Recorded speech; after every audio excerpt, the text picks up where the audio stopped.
हमें एक परिवाद प्राप्त हुआ जिसमें पीड़ित ने बताया कि उसे बलात्कार के झूठे मामले में फंसाने को लेकर एक महिला द्वारा परेशान किया जा रहा है और बहुत बड़ी राशि डिमांड की जा रही है। जिस पर हमने उसको डेवलप किया और पता चला कि वास्तव में एक महिला जो कि राजस्थान के बाहर की निवासी है और उसके द्वारा इस प्रकार का धमकी प्रवंचना दिए जाकर पैसे की डिमांड की जा रही है।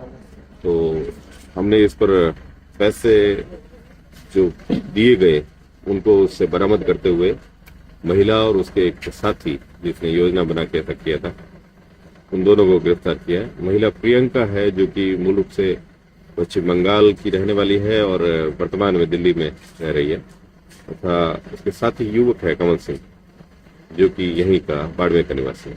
सर कितने रुपए की डिमांड की गई थी? क्या कोई अश्लील वीडियो भी बनाया गया था? हाँ, एक अश्लील वीडियो भी है और डिमांड 40 लाख रुपए की थी। तो कितने पे सौदा इनका तय हुआ और कितनी राशि जो पुलिस ने बरामद करी? सौदा तो मैं इस बारे में तो ज्यादा नहीं कह सकता, लेकिन ये है कि उसमें बाद में वो ये कैसे जैसे तैसे करके कभी कुछ ये राशि जो ऊंचे नीचे करके कि भाई आप इस किस तरीके से भी हमें कुछ दो, तो इस तरीके से उनका बैठा था। तो हमने कुछ जो रुपए थे उससे बरामद किए हैं और इस पे हमारा ये प्रकरण पंजीबद्ध होकर उस पर कार्रवाई जारी है। सर पूरे शहर भर में ऐसी कई सारी लड़कियां जो है वो ब्लैकमेल करने के लिए या इस प्रकार से लोगों से पैसे हटने के लिए किराए पर मकान रहती है, तो क्या पुलिस आगामी दिनों में एक ऐसा अभियान भी चलाएगी कि जो यहाँ रह रही है उनका पुलिस वेरिफिकेशन हो? कहाँ के क्या इस लड़की का भी पुलिस वेरिफिकेशन था? जी, मैं आपके माध्यम से समस्त निवासियों के आग्रह करूंगा कि अपने मकान किराए पे दें या किसी होटल के मालिक द्वारा किसी को अगर होटल का कमरा दिया जाए या अन्य प्रकार से किसी भी प्रकार का कोई आश्रय दिया जाए तो वो बाकायदा वेरिफिकेशन की प्रक्रिया के पश्चात दिया जाए। और पुलिस इस पर सदैव निगरानी रखती है कि अगर ऐसे कोई घटनाक्रम होते हैं तो उस पर पुलिस अपनी निरंतर कार्रवाई करती है।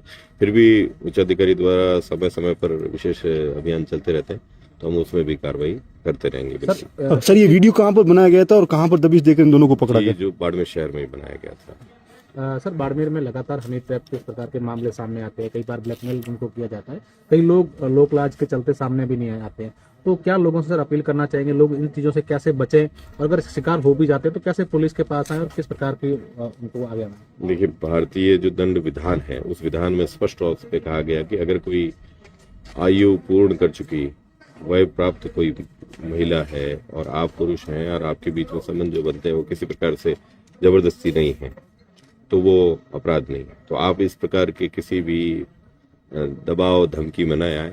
भारतीय विधान आपको भी उतनी सुरक्षा देता है, बस फर्क ये है कि आपके द्वारा किसी भी डर या अन्य प्रकार से उसके साथ ऐसा नहीं किया गया। और मैं किसी भी प्रकार के अनैतिक संबंधों को बढ़ावा देने की बात नहीं करूंगा। आप अपने दायरे में रहें, सामाजिक व्यवस्था का पालन करें और यही सबसे बड़ा बचाव, इससे बचाव भी अपने आप में उपचार है, मैं यही कहूँगा।